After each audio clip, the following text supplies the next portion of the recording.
उमर जी खिलाफत आहे। यमन जो गवर्नर हिकिड़े बद्दू सागर बैतुल्ला जो तवाफ पियो करे। तवाफ कंदे हिकिड़े एजेंट जो पेर गवर्नर जे पेर ते अची वियो।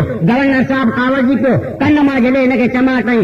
बद्दू आयो हज़रत उमर वटि चई तवाफ कंदे तव्हांजे गवर्नर मूंखे चमाट आई आहे। चई उहो गवर्नर खे घुरायो। गवर्नर आयो चई हिन ग़रीब खे तवाफ कंदे चमाट आई। चई मुंहिंजो पेर जेको आहे चिपे विधई।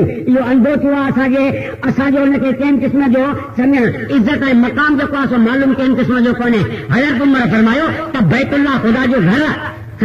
तवाफ करण जो कोठो बि हक़ आहे, हिनखे बि हक़ आहे। रश में जीअं ग़रीब जो पेर अमीर जे पेर जे मथां ईंदो आहे तीअं अमीर जो पेर बि ग़रीब जे पेर जे मथां ईंदो आहे। त हुनखे चमाट छो आई? हुन बुद्धूअ खे चई जेको ॾेठो ॿाराड़ी जो चई मुंहिंजे साम्हूं कन मां झले गवर्नर खे चमाट आण त दुनिया खे पतो पए त उमर अञा जीअरो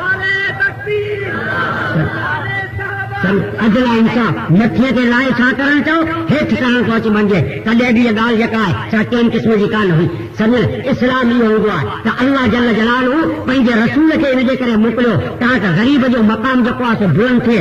अमीर जेको आहे तंहिंखे हेठि लाथो वञे। सभिनी खे हिकिड़ी सिप में ॾियारे हिकु जहिड़ा हक़ जेके आहिनि से छा कया वञनि चओ ॾिना वञनि। बादशाह जो कमु इहो न हूंदो आहे। बादशाह ग़रीब खे चिपींदो आहे। वॾो माण्हू जेको आहे तंहिंखे ख़ुदि मुख़्तार बणाए छॾींदो आहे। हिकिड़े ज़िले ते हिकिड़े माण्हू जी हुकूमत हूंदी आहे 5 लखनि ते। जंहिंखे खपे तंहिंखे ॿधाए, जंहिंखे खपे तंहिंखे छॾाए, जेको खपे सो ढॻो चोरी कराए, जंहिंजी रन भॼाए तुंहिंजो फ़ैसिलो पाण करे।